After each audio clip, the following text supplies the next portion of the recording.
कोटा विश्वविद्यालय का जो सिलेबस है उसमें मध्यकालीन भारत का इतिहास दे रखा है। देखिए आपका ये जो मध्यकालीन भारत का जो इतिहास है, जो इसका जो सिलेबस है आपका वो 5 यूनिटों में बटा हुआ है।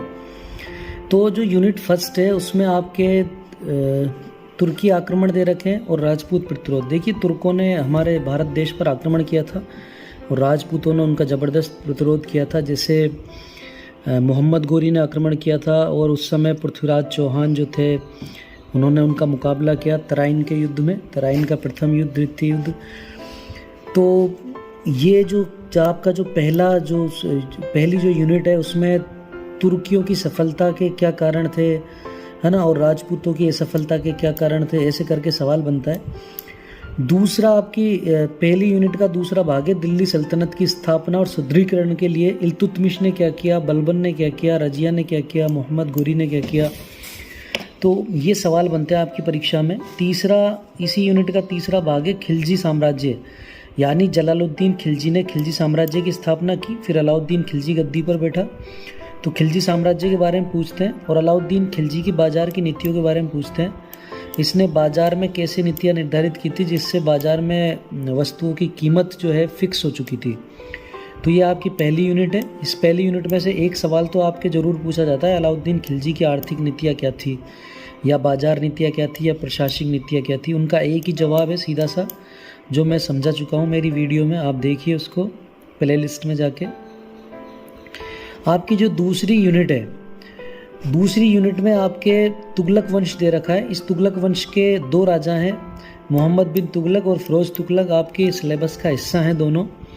तो आपके एक सवाल पूछा जाता है, मोहम्मद बिन तुगलक की योजनाएं क्या थी, आपकी दूसरी यूनिट में से सवाल पूछा जाता है, और उसकी योजनाओं की असफलता के क्या कारण थे। ठीक है, तो मोहम्मद बिन तुगलक और फिरोज तुगलक के बारे में सेकंड यूनिट आपका हिस्सा है। जो फिरोज तुगलक ने काफ़ी नहरें वगैरह बनवाई थी और कृषि में सुधार किया था और किसानों को उसने क्या कहते हैं कर्ज भी दिया था। तो फिरोज तुगलक के बारे में भी आपकी परीक्षा में पूछ लेते हैं। फिर आपका एक पार्ट है विजयनगर साम्राज्य और बहमनी साम्राज्य। देखिए तुंगभद्रा नदी के किनारे विजयनगर साम्राज्य की स्थापना हुई थी और विजयनगर साम्राज्य के उत्तर में बहमनी साम्राज्य की स्थापना हुई थी। इन दोनों के बीच में लड़ाई होती रहती थी। ठीक है, तो इससे संबंधित सवाल आपकी परीक्षा में पूछा जाता है। इसी यूनिट का हिस्सा सल्तनत काल में सामाजिक और आर्थिक दशा कैसी थी, यानी मोहम्मद बिन तुगलक और फिरोज तुगलक के काल में कैसे रहते थे लोग बाग, इसके बारे में है सेकंड यूनिट। इसके बाद में थर्ड यूनिट आती है। थर्ड यूनिट मुगल बादशाहों संबंधित है। मुगल बादशाहों में बाबर ने जो भारत पर आक्रमण किया था उस समय भारत की क्या स्थिति और बाबर ने किस तरीके से आक्रमण किया था। बाबर का बेटा हुमायूं था, हुमायूं को शेरशाह ने पराजित कर दिया था और शेरशाह गद्दी पे बैठ चुका था और सूर साम्राज्य की स्थापना की थी। तो शेरशाह का जो सूर साम्राज्य था वो भी आपकी इस थर्ड यूनिट का हिस्सा है। चौथा आपके इसी में है अकबर के अधीन मुगल साम्राज्य। अकबर ने क्या है, जो मुगल साम्राज्य है उसको पूरे भारत में फैला दिया था, यहाँ तक कि पाकिस्तान और अफगानिस्तान तक मुगल साम्राज्य फैल चुका था। तो अकबर ने किस तरीके से मुगल साम्राज्य को फैलाया था, ये भी आपके थर्ड यूनिट का हिस्सा है। चौथी यूनिट में आपके जहांगीर और नूरजहां से संबंधित है।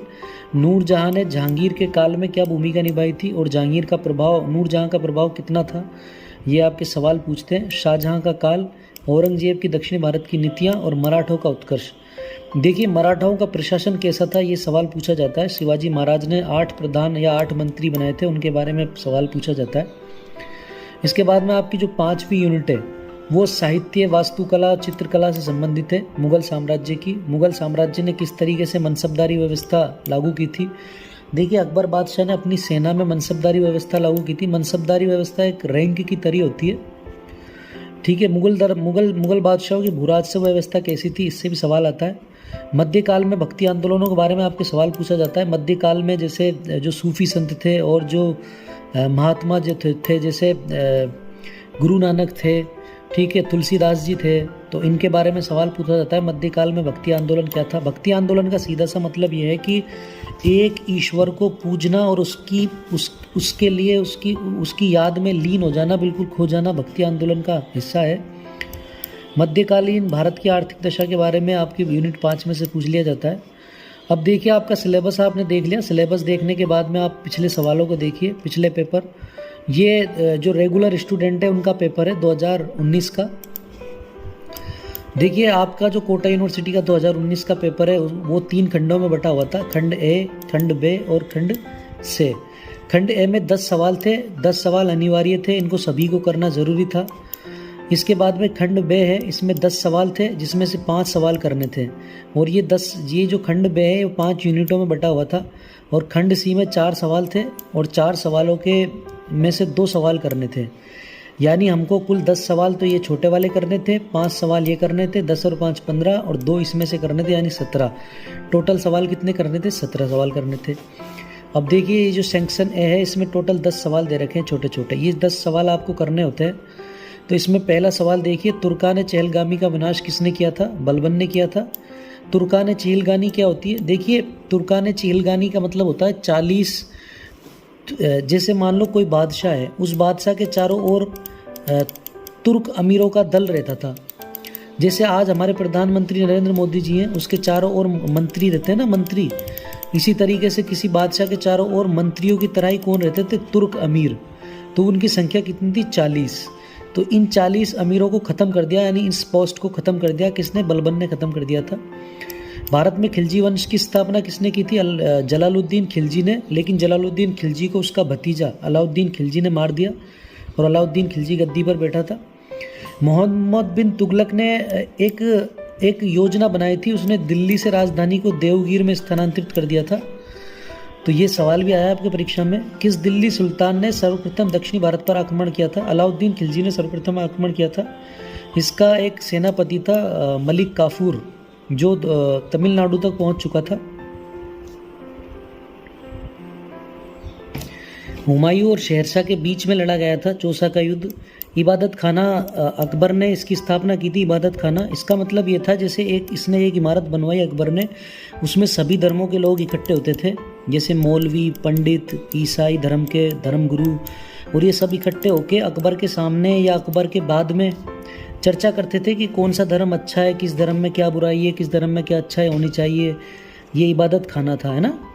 इसका मतलब ये नहीं कि नमाज पढ़ने के लिए स्थापना की थी, आप समझिए। अकबरनामा का लेखक अबुल फजल था, इसने आईने अकबरी और अकबरनामा 2 किताब लिखी थी। जहांगीर के दरबार के 2 प्रसिद्ध चित्रकार मंसूर और हसन, इसका उत्तर दे सकते हो आप। मीर बख्शी मुगल काल के दौरान केंद्रीय सैनिक विभाग का अध्यक्ष होता था। देखिए आज भी कई लोग बख्शी नाम पीछे लगाते हैं, तो ये काफ़ी नोटेबल यानी अच्छा नाम, अच्छी चीज़ थी ये। मुगल काल के दौरान जो सैनिक विभाग का बिल्कुल जो मेन आदमी होता था उसको मीर बख्शी बोलते थे। भक्ति आंदोलन के 2 प्रमुख संतों के नाम बता सकते हो आप, जैसे तुलसीदास बता दो, है ना, या इसके अलावा आप भक्ति आंदोलन गुरु नानक बता दो, ठीक है, मीराबाई बता दो। भक्ति आंदोलन के कई संतों का नाम लिख सकते हो आप। आपकी जो यूनिट जो सेक्शन बे है, वो सेक्शन बे में 5 यूनिट है टोटल। जैसे पहली यूनिट 2 भागों में है, तो इस पहली यूनिट में 2 सवाल है, दूसरा और तीसरा। इसमें से आपको एक सवाल करना है। दिल्ली सल्तनत के सुदृढ़ीकरण में बलबन का क्या योगदान था? अलाउद्दीन खिलजी के आर्थिक सुधारों का वर्णन कीजिए। अलाउद्दीन खिलजी की बाजार नीतियों का वर्णन कीजिए। ये एक ही चीज़ें दोनों। यूनिट 3 में से आपके प्रश्न आया, मोहम्मद बिन तुगलक की योजनाएं क्या थी और ये इनकी असफलता के क्या कारण थे? जबकि 5वां प्रश्न, सल्तनत काल के दौरान सामाजिक जीवन का संक्षेप में वर्णन कीजिए। शेरशाह के भू राजस्व और सैनिक सुधारों का परीक्षण कीजिए। हुमायूं की प्रारंभिक कठिनाइयों का विवेचना कीजिए। इन दोनों में से सवाल आया है आपके। राजपूत राज्यों के प्रति जहांगीर की नीतियां और शिवाजी ने किस प्रकार मराठा साम्राज्य की स्थापना की, संक्षेप में समझाइए। मुगल काल में स्थापत्य कला में अकबर और शाहजहां के योगदान की रचना कीजिए। स्थापत्य कला का मतलब होता है इन्होंने किन किन इमारतों को बनवाया। जैसे अकबर ने आगरे का किला बनवाया, शाहजहां ने ताजमहल बनवाया। इन चीज़ों का वर्णन करना है आपको इस सवाल में। सूफीवाद से आप क्या समझते हैं, इनके मुख्य उपदेश क्या थे? सूफीवाद का मतलब होता है कोई जो संत होता है, सूफी होता है ना, वो क्या होता है, ईश्वर की याद में खो जाता है। किसके जरिए? कव्वाली के जरिए, संगीत के जरिए। उसी को सूफीवाद कहते हैं। इल्तुतमिश की उपलब्धियों के बारे में वर्णन करना है। जब आप जब कोई सवाल आए ना, जैसे किसी बादशाह की उपलब्धियों का वर्णन कीजिए, अकबर की उपलब्धियाँ, रजिया की उपलब्धियाँ, है ना, और बलबन की उपलब्धियाँ। जब भी ऐसा सवाल आए तो आपको इसमें शासक की बड़ाई करनी है। अब इसमें आपको इल्तुतमिश ने जो राज्य जीते थे उनके बारे में बड़ाई करनी है। इल्तुतमिश बहादुर था। इल्तुतमिश सेना का अच्छी तरीके से संगठित करता था। इल्तुतमिश के पास अच्छी सेना थी। इल्तुतमिश के पास प्रशासन अच्छा था। इल्तुतमिश ने अमीरों को कंट्रोल में किया, ठीक है। और इल्तुतमिश बहादुर था, कभी डरता नहीं था, युद्ध करता था ढंग से, ठीक है। अपने जो साथ में जो लोग हैं उनको लेकर चलता था, युद्ध का संचालन अच्छी तरीके से करता था, इसकी गुप्तचर व्यवस्था अच्छी थी। इस तरीके से सारी चीज़ें लिखनी है आपको, कोई भी आ जाए चाहे। बहमनी साम्राज्य के ऊपर एक निबंध लिखना है आपको। जब भी बहमनी जी साम्राज्य का वर्णन करो तो आप इसमें विजयनगर साम्राज्य जरूर डाल देना। जहांगीर के शासनकाल में नूरजहां का प्रभाव बताइए। भक्ति आंदोलन से आप क्या समझते हैं। नानक और कबीर की सामाजिक और धार्मिक शिक्षाओं का वर्णन कीजिए। आपके देखिए सेक्शन सी में 4 सवाल दे रखे हैं, इनमें से आपको केवल 2 ही सवाल करने हैं। ये 2019 का पेपर था आपका। इसके बाद में एक पेपर और देख लीजिए, ये 2018 का पेपर है आपका, कोटा विश्वविद्यालय का, ठीक है। 2018 में किस तरीके से पेपर आया था वही 3 सेक्शनों में बटा हुआ है। इसी तरीके का पेपर अब आएगा आपके, ठीक है। तो इसमें 3 सेक्शन है। पहला जो ए सेक्शन है उसमें 10 सवाल दिए हुए हैं। 10 सवाल आपको करने होते हैं, अनिवार्य प्रश्न है ये।